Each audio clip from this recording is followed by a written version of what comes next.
The neighborhood was unusually quiet that morning, but Michael felt a strange tension in the air. His oak tree, standing tall for nearly 60 years, had always been more than just wood and leaves. It was the shade under which his kids played, the spot where neighbors gathered for summer barbecues, and the place where his late wife once hung fairy lights. That tree held memories, roots deeper than soil. But for Karen, the self-proclaimed queen of the HOA, it was nothing more than an eyesore blocking property value. Karen had sent countless letters, each more aggressive than the last, demanding Michael cut it down. He had ignored them, knowing the tree was on his property, legally protected. But Karen wasn't used to people saying no. And that morning, while Michael was making coffee, he heard the sound of a chainsaw ripping through the silence. His heart dropped. He rushed outside, only to see 2 hired workers on ladders, cutting into the trunk. Standing proudly with crossed arms was Karen, lips curled in a satisfied smirk, as if she had finally won. Michael's fists clenched. She had no idea what storm she had just unleashed. Michael's voice boomed across the yard. "Stop! That tree is on my land." The workers froze mid-cut, looking uneasy. But Karen, with her perfectly styled hair and designer sunglasses, waved dismissively. "Keep going. He doesn't run this neighborhood. I do." Michael's blood boiled, yet the workers hesitated, glancing at the property line markers. They weren't sure anymore. Karen stepped closer, her heels clicking on the driveway. "You've had plenty of warnings, Michael. That tree blocks the view of the lake from my deck. It lowers my home value. It's coming down whether you like it or not." Her tone dripped with arrogance. Michael felt a mix of fury and helplessness. He thought about calling the police but remembered Karen's brother-in-law was on the town council. She bragged about her connections all the time. Still, he pulled out his phone, recording every second. "You're trespassing," he said coldly.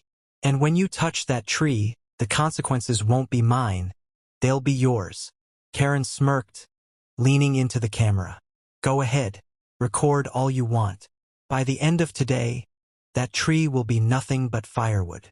She had no idea the very thing she demanded would bring her downfall, literally crashing down on her own roof. The chainsaw roared back to life, its teeth biting into the thick bark of Michael's beloved oak.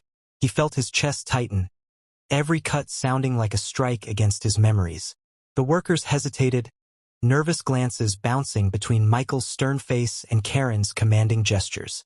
Karen, however, stood proud, like a ruler watching her orders carried out. Michael's phone was still recording. "Every second of this," he muttered, his voice low but sharp. He thought about his children, who had played beneath that tree, climbing its branches, laughing in its shade. He thought about his wife's last summer, sitting under its leaves during her chemotherapy, telling him, "This tree makes me feel alive." The thought made his eyes burn. Suddenly, the wind picked up. The oak's massive limbs swayed, groaning under the pressure of the cuts. One of the workers shouted, Ma'am? This isn't safe. The tree's leaning toward your house." But Karen scoffed.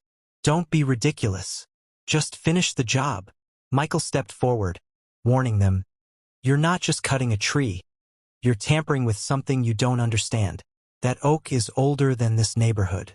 And if it falls—" His words hung heavy, like an omen. The workers exchanged uneasy looks, but Karen's glare pinned them back to the task. She didn't know it yet, but fate had already started writing her downfall in splintered wood and crashing timbers. The chainsaw's final cut echoed like thunder. For a moment, time seemed to hold its breath. The towering oak groaned, leaning as if deciding its fate. Michael's heart pounded in his chest, every muscle tense. He could see it, nature itself preparing to strike back. "Careful. It's not falling the right way," one worker shouted, dropping the chainsaw and stumbling back. Sawdust filled the air, stinging eyes and throats. The oak's enormous trunk began to tip, not toward Michael's yard, but directly toward Karen's pristine white house across the fence. Karen froze, her confident smirk vanishing in an instant. "No, no, no, stop it. Stop it right now," she screamed. as if her voice could command gravity itself. The workers scattered in panic, but it was too late. With a deafening crash, the oak's massive limbs smashed through Karen's roof, splintering wood, shattering glass, and sending a plume of dust into the bright afternoon sky. The ground shook beneath the impact, as if the earth itself had delivered justice. Michael's camera caught it all: the fall, the destruction, and Karen's face as her world crumbled before her eyes. He didn't smile, though. Instead, he whispered to himself, "You should never mess with what you don't understand." Karen stumbled back, clutching her head in disbelief. The proud queen of the HOA now stood powerless, watching her castle fall apart because of her own arrogance. And for Michael, this wasn't just revenge. It was the beginning of something much bigger. Dust hung in the air like a storm cloud, swallowing the once perfect neighborhood in silence. Neighbors peeked from behind curtains, phones in hand, recording every second of the chaos. Michael stood steady, his phone still capturing Karen's downfall in crystal clarity. Karen, coughing through the haze, shrieked, "This is your fault. You distracted them. You'll pay for this, Michael." Her words cracked under the weight of disbelief, her voice no longer carrying the authority she once flaunted. Michael didn't move closer. He didn't need to. Calmly, he spoke, his voice carrying over the stunned crowd. "No, Karen. The tree you cut without permission chose where to fall, and it decided to teach you a lesson." The workers, embarrassed and terrified, tried to sneak away, but neighbors began confronting them. "She hired you without approval," shouted one. "That tree was on his property," yelled another. The truth was no longer hidden. It was spilling out for everyone to see. Karen's perfect image was shattered. Her once loyal HOA supporters now whispered behind her back, some even filming her humiliation for proof. For the first time, Karen looked small, like a child caught in her own lie. Michael ended the recording, slipped the phone into his pocket, and walked toward his gate.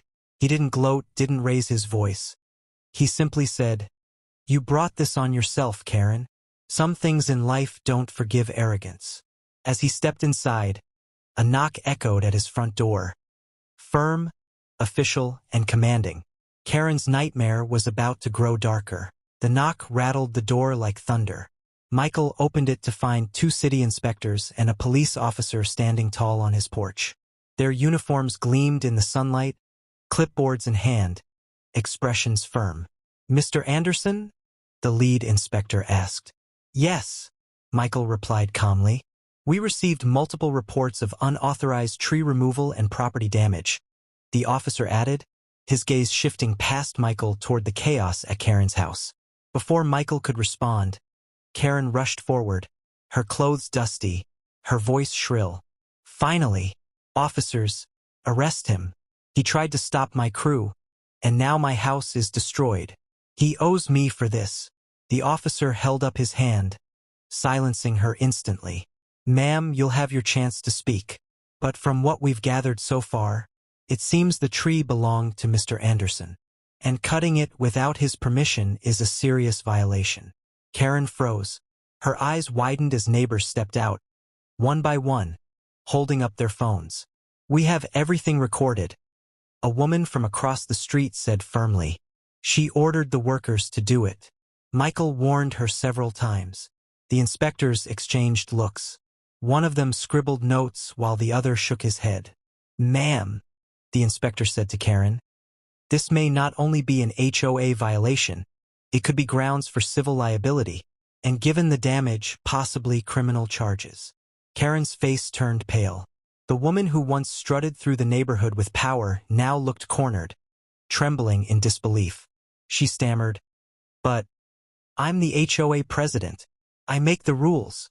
The officer's voice cut sharp as steel. "Not above the law, ma'am. You'll need to come with us for questioning."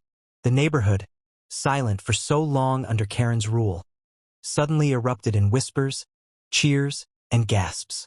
For the first time, justice didn't feel distant. It was standing right there at Michael's gate. Karen's heels clacked against the pavement as the officer escorted her toward the patrol car. Her once commanding voice was reduced to trembling whispers, protesting faintly, "This isn't fair. I'm the president.